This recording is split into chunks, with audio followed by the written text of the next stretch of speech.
I just want to show some members of Congress that you cannot abuse your rights and privileges without encountering pushback. Ito ha, ikwento ko lang. Ngayon, umpisahan nila yung TRICOM hearing on guidelines daw on fake news. Kasi, eto, get this. Kaya nila ginawa yung TRICOM na yon dahil may mga fake news daw na targeted against members of the Quadcom. Unang-una, kung alam mo ang iyong konstitusyon, you cannot do that. You cannot start legislation for the benefit of a particular class of people. That is class legislation that is prohibited under the Constitution. Hindi pwedeng gagawa kami ng batas para sa amin lang. That's unallowable class legislation. Gagawa ka ng batas, mag-iimbestiga ka dahil kinikriticize ang Quadcom. Saang planeta na naman pwede yan? Baka sa alternate universe. Hindi po pwede yun. If you make legislation, unless merong class legislation, but make criteria. You cannot make legislation just to benefit a particular set of people. Basahin nyo yung si Barok. Sino yung apelido ni Barok? Yung tracker na laging nagdidemanda sa Supreme Court. Yung against the Truth Commission na kinonstitute ni Noynoy. Sinabi niya to investigate the abuses during the Arroyo administration. You cannot do that. That is class legislation and that law was struck down by the Supreme Court.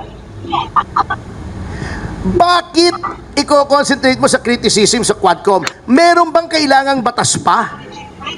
Meron na po tayong, we have the strictest libel law in the entire globe. In the entire world, tayo po yung pinapamahigpit na libel law. Isa tayo sa very few countries na criminalized pa ang libel. Meron pa tayong cyber libel. Meron pa tayong civil action under the civil code for defamation, fraud, and physical injuries. Kung pwedeng humingi ka ng danyos for civil libel ang tawag doon. Ano pang kailangan mong batas?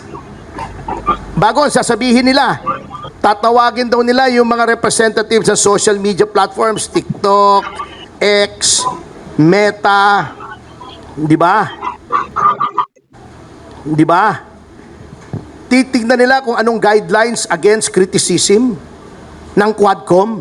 That is prior restraint that is also prohibited under the Constitution. Kaya nga sinasabi ko, kung ikaw ay mambabatas, magbasa ka naman ng batas o magpaturo ka ng batas sa nakakaintindi sa batas. Hindi pwedeng puro Google.